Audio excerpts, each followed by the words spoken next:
Deepak builders end developers और निवृत्ति मोटकरी परिवार का एक्सक्लूसिव प्रोजेक्ट 3 लीव्स, ऊंची जीवन शैली का ऊंचा आनंद। For more details call 9823339180।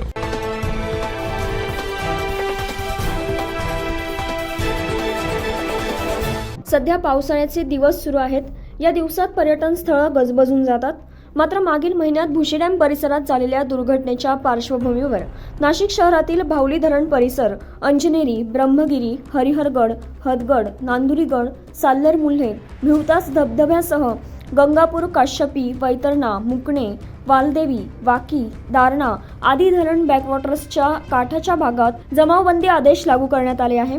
5 पेक्षा जास्त लोकांनी एकाच वेळी एकत्र येत गर्दी करणाऱ्यांसह मद्यप्राशन करून हुल्लडबाजी आणि धिंगाणा घालणाऱ्यांवर आपत्ती व्यवस्थापन कायद्यासह BNS कलमानुसार पोलीस कारवाई केली जाईल, असे अधीक्षक विक्रम देशमाने यांनी काढलेल्या प्रतिबंधात्मक आदेशात म्हटले आहे। नाशिक जिल्ह्यातील इगतपुरी, त्र्यंबकेश्वर, हर्सूल, वाडीवर्रे, पेठ, सुरगाणा, कळवण, निफाड, येवला आदी तालुक्यांमधील ऐतिहासिक वास्तू, गडकिल्ले व स्मारके, पावसाळी पर्यटन स्थळे आणि धरणांच्या परिसरात पर्यटकांच्या सुरक्षिततेकरिता देशमाने यांनी प्रतिबंधात्मक आदेश जारी केले आहेत। 9 न्यूज महाराष्ट्र ब्युरो, नाशिक।